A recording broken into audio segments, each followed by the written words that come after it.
ಒಂದು ಕಡೆ ವಿಷಾಂತರ ಮಾಡಬೇಕು. ಇವರಿಗೆ ನಾವು ಪ್ರತಿದಿನನೂ ರಿಯಾಕ್ಟ್ ಮಾಡೋದು ಅವರ ಒಂದು ಪಕ್ಷದ ಭ್ರಷ್ಟಾಚಾರ ವಿಚಾರದಲ್ಲಿ ಅನಂತಕುಮಾರ್ ಅವರು ಯಡಿಯೂರಪ್ಪನವರು ಮಾತಾಡ್ತಿರುವಂಥದ್ದು ಇದೆ. ಹಾಗಾಗಿ ಸಿದ್ದರಾಮಯ್ಯನವ್ರು ಏನು ಹೇಳಿದ್ರು ಅಂತ ಹೇಳ್ತಿರುವಂಥದ್ದು ಅನಂತಕುಮಾರ್ ಅವರು ಯಡಿಯೂರಪ್ಪನವ್ರಿಗೆ ಹೇಳ್ತಿರುವಂಥದ್ದು, ಅದಾದ ಎಕ್ಸ್ಪ್ಲೇನ್ ಮಾಡ್ತಿರುವಂಥದ್ದು ಮತ್ತು ಅದರ ನಂತರನೂ ಇವ್ರ ಪಕ್ಷದ ಸಲೀಂ ಮತ್ತು ಉಗ್ರಪ್ಪನವರು ಏನು ಮಾತಾಡ್ತಿರೋ ಅದ್ರ ಬಗ್ಗೆನೂ ಮಾತಾಡಿ, ಇದ್ರ ಬಗ್ಗೆನೂ ಮಾತಾಡಿ, ಎಲ್ಲ ಬಗ್ಗೆ ಮಾತಾಡಿ. ಪಾಪ ನೀವೇ ಎಕ್ಸ್ಪ್ಲೇನ್ ಮಾಡಬೇಕಾಗತ್ತೆ. ಈಗ ಪ್ರಿಯಾಂಕರ್ಗೆ ಅವರೇ ನೀವೇ ಎಕ್ಸ್ಪ್ಲೇನ್ ಮಾಡಿ. ನಿಮ್ಮ ಪಕ್ಷದ ಭ್ರಷ್ಟಾಚಾರದ ಬಗ್ಗೆ ಮಾತಾಡ್ತಿರೋದು ನಿಮ್ಮ ಪಕ್ಷದವರು ಮಾತಾಡ್ತಿರೋದು, ನಮ್ಮ ಪಕ್ಷದವ್ರು ಮಾತಾಡ್ತಿರೋದು ನೀವೇ ಹಾಕ್ಕೊಂಡಿದ್ದೀರಾ. ಸ್ವಾಗತ. ನಿಮ್ಮ ಪಕ್ಷದ ಪರಿಸ್ಥಿತಿ ಏನು ಅಂತ ನೀವೇ ಬಯಲಿಗೆ ಎಳಿತಾ ಇದ್ದೀರಾ. ಮತ್ತು ನಿಮ್ಮ ಪಕ್ಷದಲ್ಲಿ ಪ್ರತಿನಿತ್ಯ ಅದನ್ನು ಮುಚ್ಚಾಕೊಳ್ಳೋಕ್ಕೆ ಬೆಂಗಳೂರಿನಲ್ಲಿ ಕೈಗಾರಿಕೋದ್ಯಮಗಳು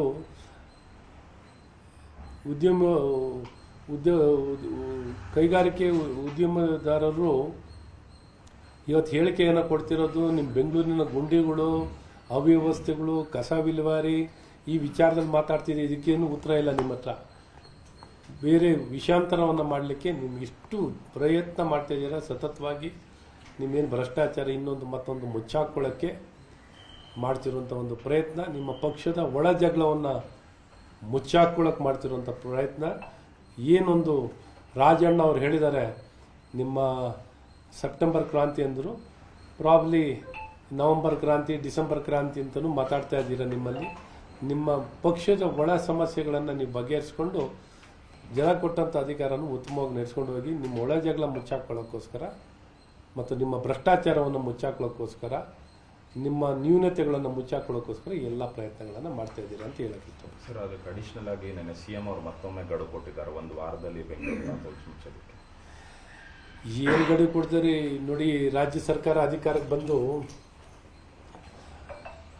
ನಮ್ಮ ಬೆಂಗಳೂರಿಗೆ ನೋಡಿ, ಇವರು ಅಧಿಕಾರಕ್ಕೆ ಬಂದಾಗಿಂದನೂ 1,100 ಕೋಟಿ ಕೊಟ್ಟಿರೋದನ್ನೇ 1,100 ಕೋಟಿ ಸರ್ಕಾರದಿಂದ ಕೊಟ್ಟಿರೋದು. ಇದೇನು ಸುಣ್ಣಕ್ಕೆ ಬೆಳೆಯೋಕ್ಕೂ ಸಾಲ ಅಲ್ಲ ಇವರು ಕೊಟ್ಟಿರೋದು.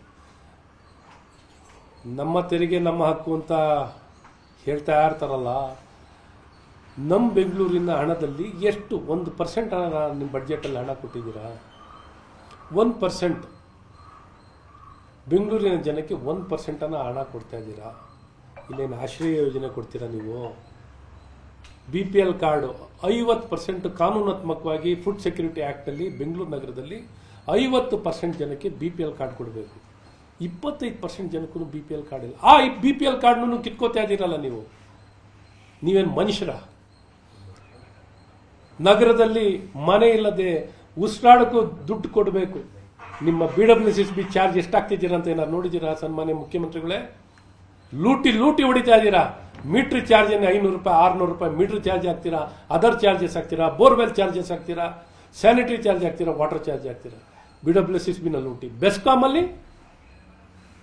Smart meter, fixed charge, unit charge, ಈ ಚಾರ್ಜು ಲೂಟಿ.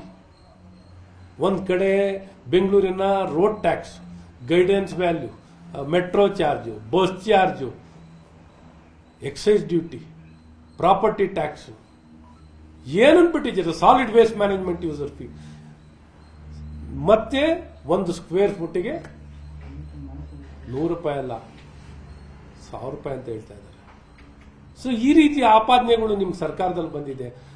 ಘಂಟೋಘೋಷವಾಗಿ 87% ಕೊಟ್ಟಿದ್ದೀರಿ. ಯಾವ 87% ಕೊಟ್ಟಿದ್ದೀರಾ ನೀವು ಮೆಟ್ರೋಗೆ? DPRನಲ್ಲಿ 25%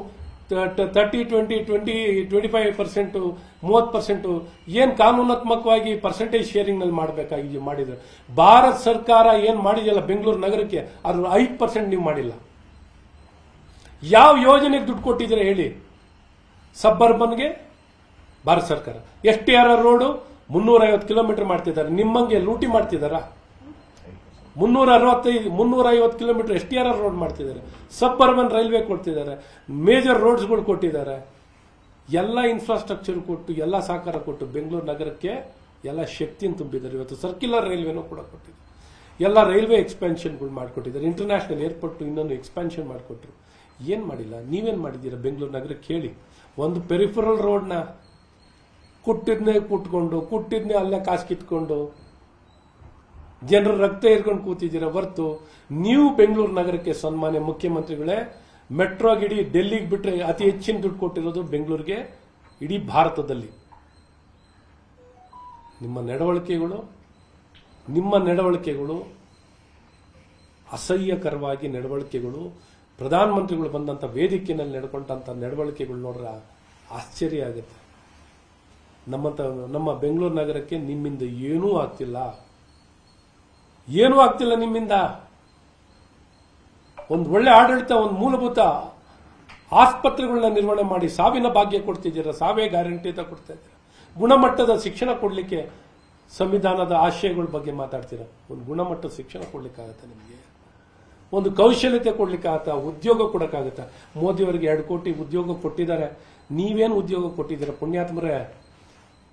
ನೀವೇನು ಉದ್ಯೋಗ ಕೊಟ್ಟಿದ್ದೀರಿ ಹೇಳಿ? ನಿಮ್ಮ ಸಾಧನೆ ಬಗ್ಗೆ ಮಾತಾಡಿ. ಏನಿಲ್ಲ, ಟುಸ್. ಆಡಳಿತದಲ್ಲೂ ವಿಫಲ, ಅಭಿವೃದ್ಧಿಯಲ್ಲೂ ವಿಫಲ, ನಡವಳಿಕೆನಲ್ಲೂ ಇಲ್ಲ. ಇದೇ ನಿಮ್ಮ ಸಾಧನೆ. ನಿರ್ಭೀತ, ನಿಷ್ಪಕ್ಷಪಾತ, ವಿಶ್ವಾಸಾರ್ಹ ಸುದ್ದಿಗಳಿಗೆ ಮತ್ತೊಂದು ಹೆಸರಾಗಿರುವ ನ್ಯೂಸ್ 18 ಕನ್ನಡ ಈಗ ಆಪ್ನಲ್ಲೂ ಲಭ್ಯವಿದೆ. ದಯವಿಟ್ಟು ಇಲ್ಲಿರುವ QR ಕೋಡ್ ಸ್ಕ್ಯಾನ್ ಮಾಡಿಕೊಂಡು ಆಪ್ ಡೌನ್ಲೋಡ್ ಮಾಡೋದಕ್ಕೆ ಮರಿಬೇಡಿ. ನಿಮ್ಮ ಬೆಂಬಲ ಹೀಗೆ ಸದಾ ನಮ್ಮೊಂದಿಗಿರಲಿ. ಧನ್ಯವಾದ.